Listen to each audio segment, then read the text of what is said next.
We have another signing. This time, Tyler Bertuzzi is signed with the Toronto Maple Leafs. We'll discuss the deal coming up next. So welcome back to another video here, Top Shelf Hockey. We have another significant NHL signing during the free agent frenzy here. Tyler Bertuzzi is signed with the Toronto Maple Leafs. A little bit of a surprise. I know I had heard they were in the mix, but he gets a one-year deal. A lot of the rumors around Bertuzzi was he was looking for a 5 to 7 year deal. Maybe perhaps this wasn't going to happen for the amount of money he was looking for on the market, so he decided to go a shorter term. There was some speculation that the Leafs made an offer to him yesterday in day one of free agency. Of course, that never came to be. I'm guessing they must have felt like they had to up the ante here. It's a one-year deal, $5.5 million with a full no-move clause. He's got the maximum amount of signing bonus as well. So his salary, I believe, is $775, and that would put his actual bonus at like $4.7 and change. So obviously a big payday for him, small salary.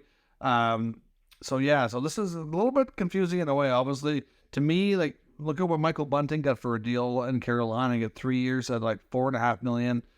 I mean, they're very similar players. They're only a year difference in age.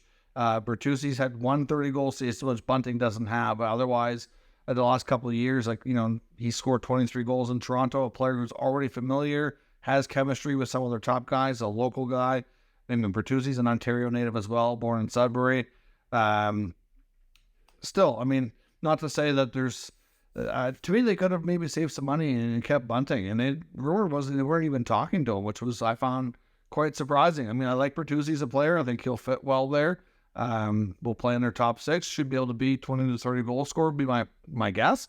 But it just, based on the style of play and everything, I thought Bunting could well do the same job for less money. But it is what it is, I guess. Now, this does put the Leafs right over the cap. They only had, I think, about $500K or so available in space, but of course you got to remember as well, because I see lots of fans talking on social media saying, how could they afford this? They have no money. They have the Jake Muzzin LTIR contract that's going to put them over the cap by like $5.6 million. So when the LTIR kicks in, technically they would be able to afford this deal, but they still have, they're going to be more move. They're not done because they have not signed Ilya Samsonov.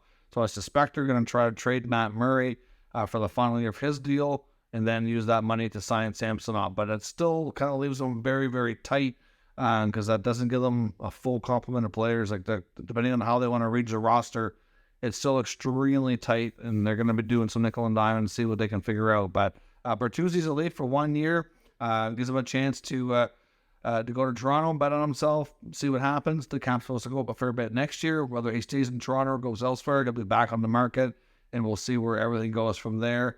But yeah, one of the bigger names is now officially off the market. So we'll see what else we find out here in free agency. Let me know your thoughts on the Bertuzzi signing in Toronto and what else they're going to do to free up the space to sign Samsonov down in the comments. We'll discuss further. If you're new to this channel, make sure you subscribe and stick around. We'll keep you up to date with all the news, rumors, and analysis on all 32 NHL teams. Thanks for watching, and I'll catch you next time.